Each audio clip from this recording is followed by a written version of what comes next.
Bismillahirrahmanirrahim. Ucapkan pada pagi hari ini kehadirat Allah Subhanahu wa taala. Alhamdulillah bi'idznillah wa qadarullah, dengan izin Allah kita masih diberikan umur panjang. Alhamdulillah. Sehingga dengan nikmat kehidupan itu bisa kita hadir di musola yang kita cintai ini untuk melaksanakan ibadah, dan setelah itu kita duduk hadir di majelis ilmu. Mudah-mudahan semua itu menjadi ladang amal kebaikan di sisi Allah hendaknya. Alhamdulillah sampai detik ini Allah masih memberikan kepada kita kesehatan. Sehat Bu? Alhamdulillah. InsyaAllah zahir dan batin.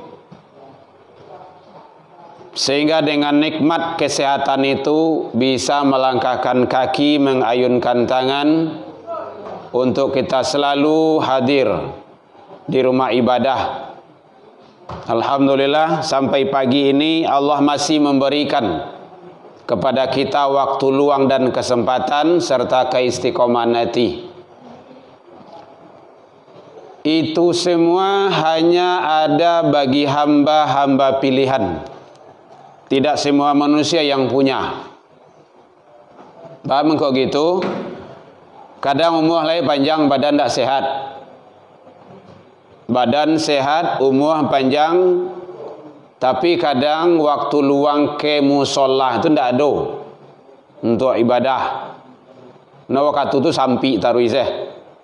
Adu-adu so barisi saya waktu itu. Akhirnya tak ada waktu untuk ke musola lah dah. Yang mana tak musola, tak ada waktu luang doh. Jadi waktu luang tu tidak dicari doh, tapi luangkan waktu. Wah, itu yang pertama. Alhamdulillah, semua itu ada bagi kita. Maka mari kita syukuri atas semua karunia dan nikmat Allah Subhanahu wa taala. Selawat dan salam kepada Nabi besar Muhammad sallallahu alaihi wasallam. Allahumma salli ala Muhammad wa ala ali Muhammad. Bapak Ibu pengurus musola Nurul Ikhlas, Al-Ikhlas, Masya Allah, Al-Ikhlas. Yang sama kita hormati Bapak Ibu jamaah kaum muslimin, orang tua kami yang berada di sini, jamaah tetap kita hadirin rahimakumullah. Pak Haji dah nampak dia ada? Hah? Masya Allah. Mudah-mudahan beliau mendapat umrah yang makbul di sisi Allah Subhanahu wa taala. Umrah Ramadan Ibu ya? Masya Allah, kan luar biasa tuh. Umrah Ramadan tuh sama dengan pahala ibadah haji. Itu hebatnya. Jadi kalau ingin umrah bisa umrah Ramadan bagus. Tapi kalau enggak umrah biasa saja. Yang penting umrah. Kalaulah menginjakkan kaki salat di Masjidil Haram dan Masjid Nabawi, itu haram dia disentuh oleh api neraka. Luar biasa itu. Apalagi kalau sudah berulang. Al umratu lil umrati kafaratu lima bainahuma. Umrah yang satu dengan umrah berikutnya itu kafarat, penebus dosa. Oh luar biasa itu. Haji itu laisal jaza ilal jannah. Tidak ada balasannya kecuali surga. Kalau bahas umrah lah. Pak Haji dengan ibu, dengan keluarga. Nah, Pak Haji dengan ibu dan beserta rombongan semoga sehat selalu.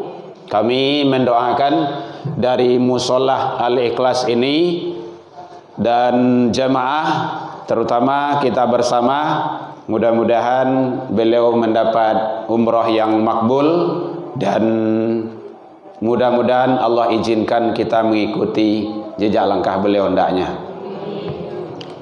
Izin Ustaz ya. Ampun mic jauh tu nak pandai yang udah. Bapak Ibu hadirin, alhamdulillah Allah izinkan kita ketemu kembali pada tahun ini dengan saya Herman Tanjung. Karena tahun dulu juga Allah izinkan kita ketemu. Hadirin kaum muslimin rahimakumullah. Yang pertama sekali di bulan Ramadan ini, karena awal-awal Ramadan, yang perlu kita tingkatkan adalah, yang perlu kita kokoh dan kuatkan, yang pertama kali adalah selalulah istiqomah dalam menjalankan sholat dan sholat berjamaah. Sholat dan sholat berjamaah. Karena amalan sholat adalah amalan ibadah, kunci kita bisa bertemu dengan Allah. Amalan sholat adalah menjadi syarat penentu kita selamat tidaknya di hadapan Allah. Amalan sholat adalah sebagai amalan menjadi catatan kebaikan kalau kita melaksanakan amalan-amalan yang lainnya. Itu referensi hadis semua itu Bapak Ibu. Siapa yang baik amalan sholatnya, maka akan terbawa baik amalan-amalan di belakangnya. Fa'in saluhat sairu amalihi, kalau rusak jelek maka akan rusaklah amalan-amalan yang lainnya. Wa in fasadat sairu amalihi. Jadi ternyata amalan sholat penentu. Kapan dilaksanakan amalan sholat itu? Sawakatu awak idui di dunia. Kalau ndak, hanya penyesalan yang besok yang dapat. Dan penyesalan itu sudah diceritakan dalam Al-Quran. Kalau ada orang yang tidak sholat, berarti dia dipertanyakan keislamannya, atau mungkin jarang mendengar ngaji, atau mungkin tidak pernah ikut ngaji. Karena dalam Al-Quran sudah ada, ma salakakum fi saqar, begitu kata Allah dalam Al-Quran. Dan itu Al-Quran menceritakan penyesalan orang yang tidak sholat. Kenapa kamu masuk ke dalam neraka sakar? Qalu, mereka menjawab, mereka itu semuanya itu banyak, bukan satu. Seluruh penduduk neraka itu menjawab. Bu, boleh terang Bu? Baik. Qalu lam naku minal musallin, dulu kami tidak sholat. Itu penyesalan itu. Jadi Bapak Ibu kalau ingin tahu penduduk neraka yang masih ada di dunia ini, orang-orang yang tidak pernah sholat. Jangan berang lo kamu enggak. Itu dalam Al-Quran tuh. Kalau ingin awak tahu penduduk neraka tapi dia masih hidup, masih ada di dunia kok, orang yang tidak pernah sholat. Jadi orang yang tidak sholat itu masuk neraka, iyo kecil sia kata Allah. Dan mantannya yang menyampaikannya, cari dalam Al-Quran, lam nakum minal musallin, kami tidak sholat. Kan jelas tuh. Jadi kalau ingin selamat diri awak, anak-anak awak, istri-istri kita, kalau lebih istri dari satu ya Pak ya, maka istri-istri itu nah azwajika jamak. Nah, jamak itu kan lebih dari si itu. Tapi kalau seorangnya istri saja. Nah, kalau ingin selamat istri awak, ya dunia kau. Kalau bapak-bapak sudah sholat, istrinya tidak sholat, selamaan bini awak tu. Jangan di dunia saja udah selamanya, dunia akhirat. Kalau suami istri sudah sholat, ayah jomande, maka anak-anak kadang sering terabaikan. Anak apa dia saja. Kau sembayang lah, kau tidak nanti. Itu menyelamatkan diri awak namanya itu. Dan akibatnya kan ada bagi awak orang tua, orang gaib. Pelihara dirimu, keluargamu. Keluarga itu anak, istri.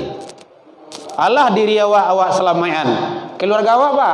Indah. Berarti kita akan bermasalah nanti di hadapan Allah. Jadi selama sholat kita jaga, insya Allah aman. Jadi tolong sekali lagi kepada Bapak Ibu, kalau ada keluarga kita yang belum sholat, anak-anak awak, cucu-cucu awak, dia suahnya, beranginya. Begitu Rasul menyampaikan, muru aladakum bis sholah, suruhlah anak-anakmu mendirikan sholat. Kalau dia sudah berumur 9 tahun, 10 tahun, hendaknya namuah fadribu, boleh dilacui, dipukul, diberangi, dimarahi. Nah, tentu dengan bahasa pendidikan. Bahas supaya nyo salat. Mari jaga salat itu. Salat berjamaah. Apalagi kalau awak ladaki je musalla. Sadang orang gaik saja, kan sering disampaikan itu. Ya Rasulullah, tak sahabat. Ya, saya tua. Jadi buta. Tuh, ndak ada nak membiang ke rumah masjid tu. Tu bah, para luju solat ke masjid ya Rasulullah. Karena di Arab itu kan hanya masjid yang ada.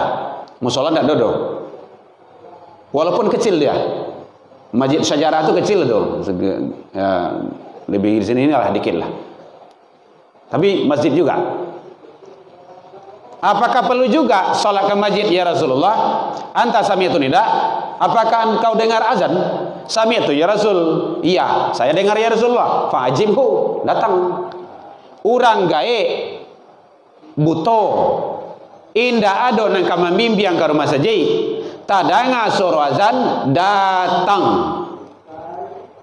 Awak badan gadang, sehat, pakak indak ledo, buto indak ledo, rumah balanci-lancian je musola.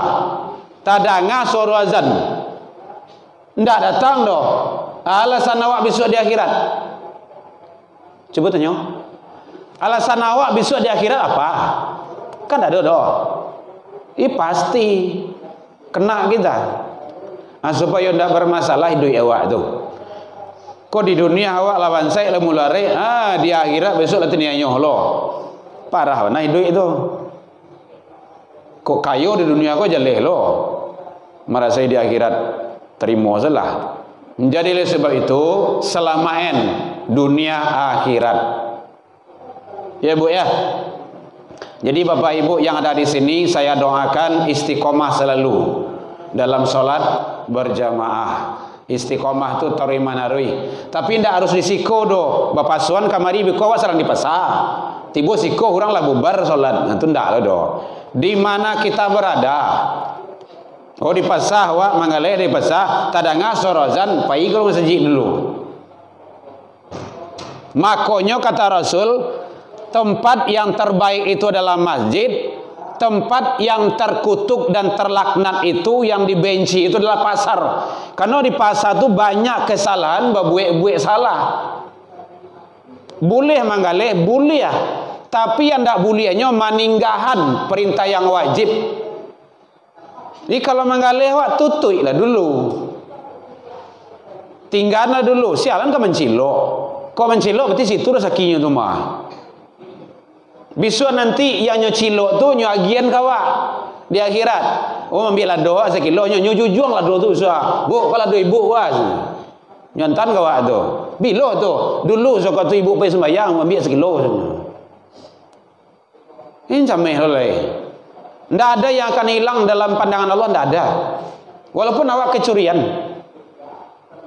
Yang perlu introspeksi diri dia awak. Bang engkau kemalingan, bang engkau kecurian. Mungkin abai. Rumah tidak dikunci. Olah dikunci lah digembok kan. Mungkin gembok kurang gadang. Kan bisa ya tu kan. Olah gadang gembok, olah banyak lah gemboknya. Mungkin tampil lainnya masuk. Itu nanda bagi gembok. Kan orang maliang tu kan menjilok tu. Jarang orang maliang yang tak menjiloknya. Ya Bu ya. Jadi oleh sebab itu jaga. Kalau solat 5 waktu dijaga, Allah pasti menjaga kita. Dan hendaknya tu. Bapak Ibu cobain saja. Apalagi kalau Al-Quran, itu sangat luar biasa itu. Jaga itu. Nah, ini riwayat kehidupan Bapak Ibu ya. Sejak awal kita berkeluarga sampai 2016, usaha ndak tangguang. Manggaleh taranak puyuah, manggaleh lele, ini segala macamnya, menjual minyak tanah, membuat pastel, sadualahnya awak cebu. Kan ustaz lah. Jam 3 pagi itulah lah di dapur tuh, jurang rumah. Anak ketik-ketik baru tuh. Dirason dia awak tuh.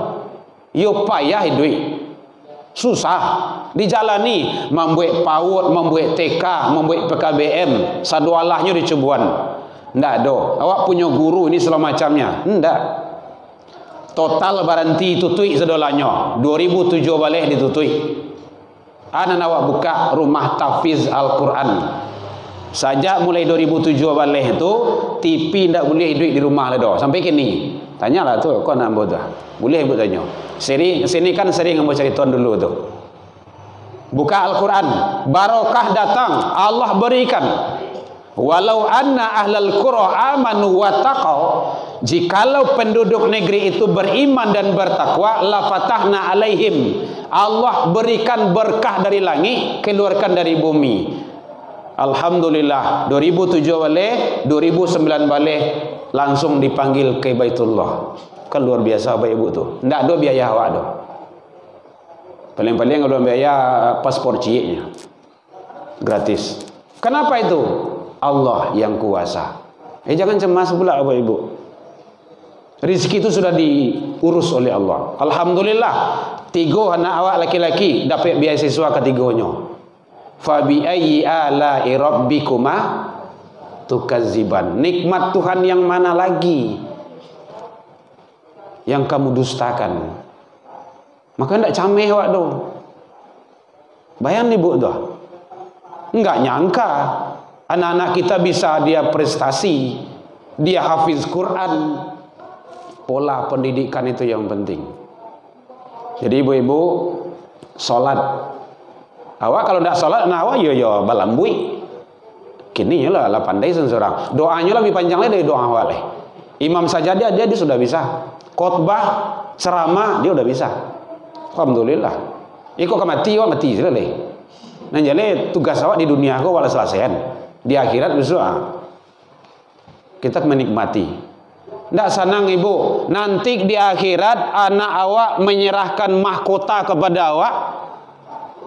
Itu di mana didapat? Kalau anak dididik dengan Al-Quran. 10 dalam riwayat ada 10 yang bisa diberi syafaatnya. Syafaat Quran oleh anak itu. Nah, yang itu 10 dirinya, kemudian mamanya. Dia teh mamanya siapa? Neneknya. Dia teh neneknya. Tong 10 kata. Kiri kanan atau bawah. Kan luar biasa itu. Syafaat Quran itu orang yang hafiz Quran bersama para solehin, para syuhada, orang-orang soleh, orang-orang mulia, para nabi dan rasul. Hebat. Makanya oleh sebab itu Bapak Ibu, kalau tidak bisa awak mendidik anak-anak awak, saran ke orang, ke ustaz. Ambo dari situ dulu bu. Anak ambo ketek-ketek, ya Allah, yang harus ambo lakukan. Tolong lagi petunjuk. Orang sibuk jam 00 tu 2007 balik di luar membakar lah. Kan kayak gitu tuh hobi orang tuh. Bakar ban, bakar lauk, membakar apa tu? Bakar ayam, ada bakar rumah pakai. Saya bakar apa yang harus kita bakar, yang tidak perlu bagi kita, maka dibakarlah di atas sajadah 2007 oleh. Kamu masih kini itu, masih ingat itu. Itu kan curhat Bapak Ibu. Akhirnya Allah beri petunjuk. Ambo panggil anak Stefik, Baduo tibo. Tolong ajar anak ambo, tolong didik di rumah tuh, di rumah. Bayang dari Stefik Sudirman di Sikoa, rumahmu di Kuranjai. Warga jauh itu. Tolong Ustaz, didik anak ambo, ajarinya bisa Al-Quran. Ketik-ketik urut tuh. SD urut tuh. Alhamdulillah. Sampai kini. Nah, jadi oleh sebab itu Bapak Ibu, salat sangat penting. Jaga. Kalau salat sudah diabaikan, alamat akan sengsara. Itu pasti itu, ada ndaknya. Karena Rasul saja dengan anak kandung seorang kayak gitu. Salat. Nah, mari kita, anak-anak kita jangan sampai mereka itu Jangan putus asa Bapak Ibu. Kadang ada je putus asa bagi. De lapan ni awak di menyuruh ustaz. Ndak namuahnya do. Tu kalau ndak namuahnya ke mangawak? Diam salai. Ia pasti ndak salatnya do. Fadribu. Boleh diberangi, boleh dilacui. Buat perjanjiannya. Nah, besok pagi jago jam payah nak salat subuh. Kalau payah kok ayah angke kok ke dalam bak tu. Jadi sebenarnya payah jago, angke dalam bak tu masukan. Kan mandinya tu. Habis suaknya, nya pasti takut itu. Aku di mandian dah ya jelek aku. Iya digituan Ibu. Amba begituan. Itu caranya. Mandi di anak kan baca roh kok. Jangan putus asa. Kalau putus asa ndak akan sampai Islam kemari itu. Payahna di umatnya ke Rasulullah. Sembayang elok nak nanti ndak jadi. Ya Bu ya. Jam 6 lewat. Ada yang kau tanya Bu, boleh? Lama-lama kok panjanglah pengenai ibu kah. Ibu ke sahur selain tak? Ada mau tanya Bu? Boleh? Ada Ustaz. Jangan payah anak-anak.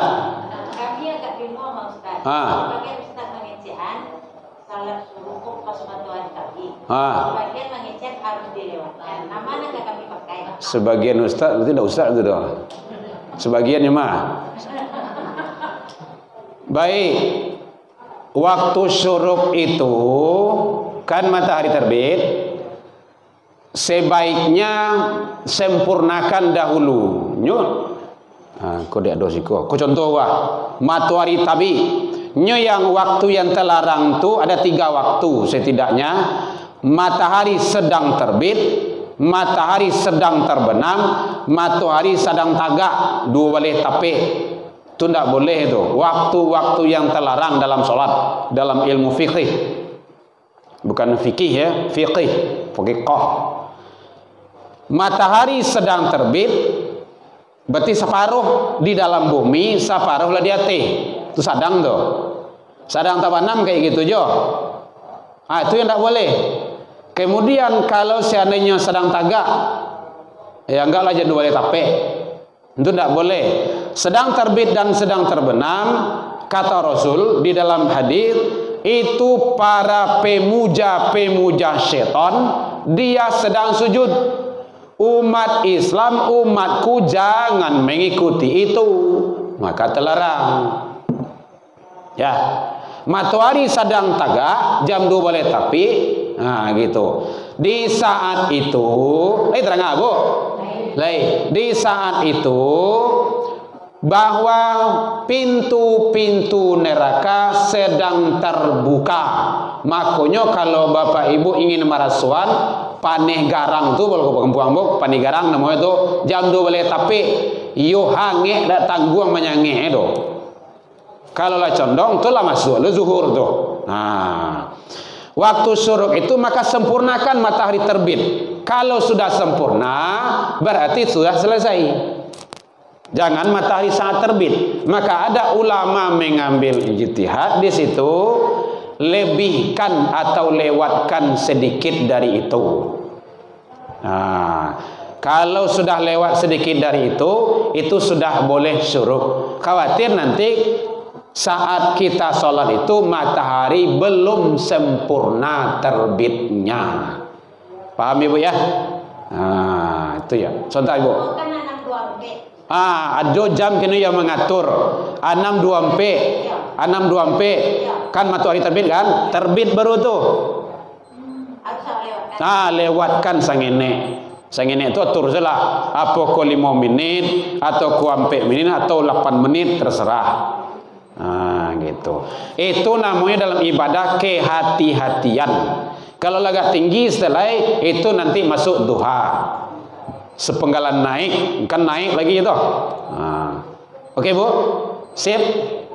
Ya Bu. Ya. Masih Bu. Kalau tadi kan pernyataan Ustaz, kalau subuh tadi kan matahari kan kalau misalnya hujan atau hujan kan enggak awan. Ya betul. Jadi patokan. Ya. Nah, kalau kami katanya kalau Ustaz Patang memang galau jawabannya Ustaz. Ya. Jadi Patang kami itu kan ada tandanya suruh masuk kan ada tandanya. Iya. Nah, kalau Ustaz bukan.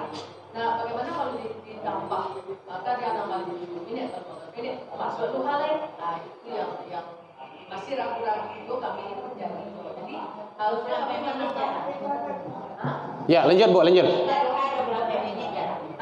Berarti kan menambah paling tidak 10 menit ke depan. Tapi kalau seandainya masuk 24, berarti jadikan 34 misal ya Ustaz. Bisa Ustaz? Yang penting tambahannya jangan terlalu banyak daripada pokok. Nah, itu yang perlu. Mungkin jam berapa ini masuk suruk? 24. Ya mungkin sekitar 4 menit atau 5 menit tambahannya itu boleh. Nah, itu sebenarnya awal duha. Yang syuruk itu awal duha, belum duha. Nah, gitu. Ya Bu ya.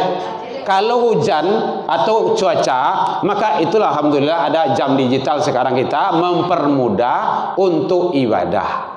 Nah, ya Bu. Jadi Ustaz, tentang fajar Pak. Ya, betul. Tentang fajar itu masih ragu-ragu. Ya. Kita mengatakan fajar itu 10 menit sebelum azan subuh. Ada yang mengatakan sesudah azan subuh. Kalau sesudah azan subuh, itulah melaksanakan kita sholat sunat rawatib atau qobliyah. Yang jadi bingung karena ada keterangan kadang-kadang mau melaksanakan setelah azan ketika mendapatkan pencerahan dari Ustaz.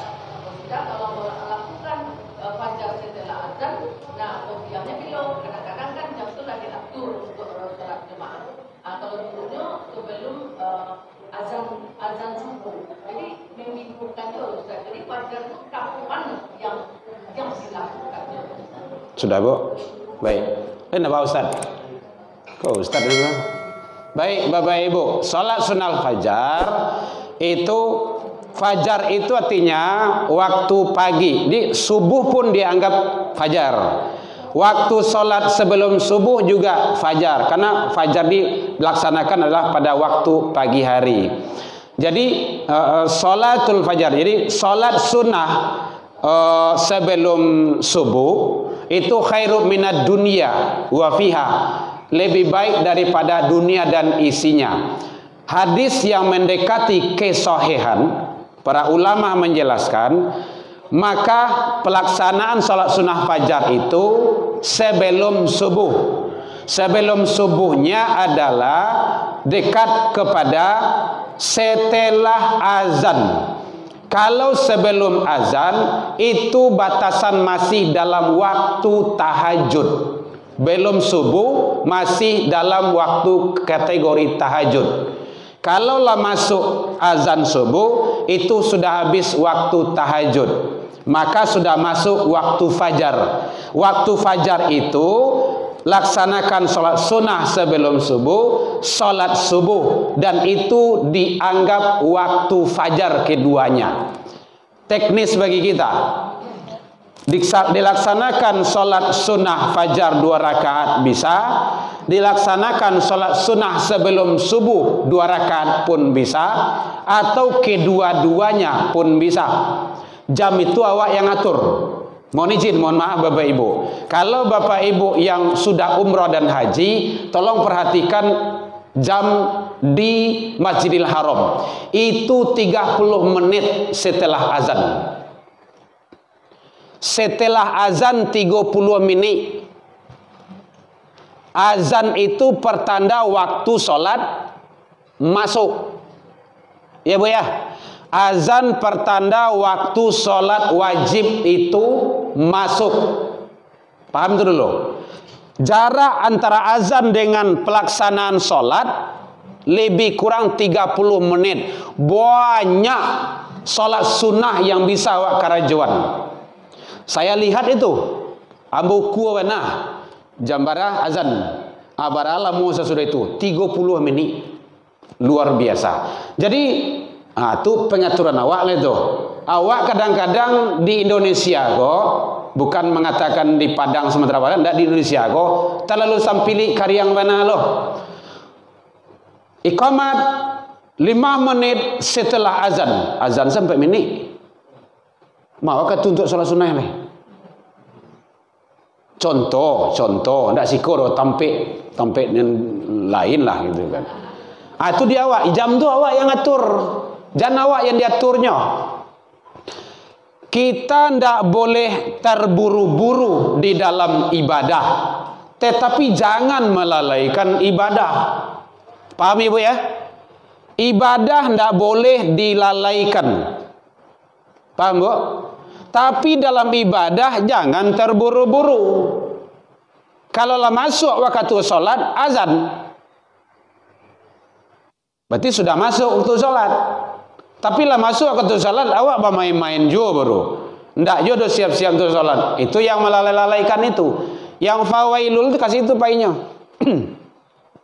Rasulullah itu baca dalam riwayat itu, hampir-hampir matahari terang. Apa yang itu? Matahari terang itu berarti kan itu pelaksanaan solat. Jadi hampir-hampir itu kan bukan terang gitu. Artinya bagaimana? Bahwa pengaturan jam itu bagi kita. Jadi kalau seandainya memang kita melihat di mana ya? Oh, di Kuba, di bypass itu siap azan maghrib itu sholat sunnah dia dulu. Boleh. Siap azan maghrib, sholat sunnah dulu. Sambil menunggu jamaah, kita dapat ibadah gitu kan. Orang dalam musafir, dalam bypass gitu kan. Boleh. Tidak harus qomat langsung. Karena ada sholat sunnah rawatib ghairu muakkad di situ 2 rakaat. Nah gitu. Jadi boleh. Nah, kalau dia hakim kan seperti itu juga itu. Ada sekitar 20 menit, ada 25 menit. Nah, jaraknya. Jadi boleh ya Bu ya. Nah, supaya kita lebih banyak ibadah. Ibadah sunnah itu Bapak Ibu, ibadah yang sangat luar biasa. Kalau yang wajib itu layaleh itu. Layaleh itu. Tapi yang sunnah ini sangat luar biasa. Masih ada yang ragu Bapak Ibu? Oh ya, ya Pak. Ya Pak. Di masjid kan capek azan pada disebutkan. Ya. Jadi awak selamatkan gini. Ya. Jadi dibatalkan berhenti makan atau lanjutkan. Oh gitu. Bapak ikut masjid, ikut musola. Musalah. Oh musola. Nah, udah lanjutkan. Lanjutkan. Ya. Tapi lihat dulu jam imsakiyahnya apanya. Sarine itu sabanahnya Bapak Ibu, sarine yang ada di Padang Sumatera Barat itu, Padang itu kan. Sarine itu di Indonesia lah kalau apa. Sarine itu sebenarnya persiapan. Kalau dalam hadis jarak antara makan menahan itu dengan baca dengan azan itu 50 ayat Al-Qur'an dibaca. Aku asal itu. Ya ayyuhalladzina amanu kutiba alaikumusyamu kama 50 ayat. Itu kalau 50 ayat, itulah kumandang azan lah itu. Zaman dulu kan tidak ada jam-jam ke doh. Tidak ada. Sarine itu mah ada tuh. Tidak ada. Sarine itu kini kan banyak. Ambulan sarine ini tuh. Untuk berisi sarine itu. Jadi 50 ayat. Nah, kalau memang sudah babuni sarine, Bapak sedang makan suuk sedang nanya bro. Makanya balado loh. Minum dulu Pak. Selamain diri awak. Jangan tanya yo lo diri awak puasa gua. Aku mau ngah-ngah ke setengah hari gitu kan. Makan sama ladoh mah. Lanjutin. Kalau masjid beda. Enggak apa-apa. Nah, karena Bapak kan jamaahnya di musola gitu kan. Kecuali kalau masjid gitu kan. Nah, kalau jamaah masjid ya. Jadi setidaknya kita patokan kan imsakiyah banyak loh ini yang beredar gitu. Boleh ke sana. Apalagi kalau takallu awak gitu kan. Udah, kalau takallu awak mungkin samini menjelang menjelang orang kazan, ya enggak apa-apa, minum saja. Sunnahnya dapat. Sunnah lah dapat itu. Tapi kalau lah azan orang, enggak ada lagi tuh. Jadi pasonya minum lagi. Oh, kalau azan, berarti udah masuk subuh. Udah masuk subuh, udah batas akhir tuh. Masih ada Ibu? Iya Pak ya? Iya. Iya Bu. Nah, kalau lah mau ketua, aku ditanya jawab tadi itu. Bagus itu tanya jawab itu. Supaya bertambah pengetahuan dan wawasan kita. Baik, demikian saja. 30 menit nak. Baik, Bapak, demikian saja Ibu sekalian. Saya atas nama pribadi Herman Tanjuang dan keluarga mengucapkan taqabbalallahu minna wa minni wa minkum. Mohon maaf lahir dan batin. Mudah-mudahan Allah memberikan taufik dan hidayah kepada kita bersama. Alhaqu mirabbikum milal liqa fastabiqul khairat. Assalamualaikum warahmatullahi wabarakatuh. Ya Nabi salam alaika, ya Rasul salam alaika, ya Habib salam alaika.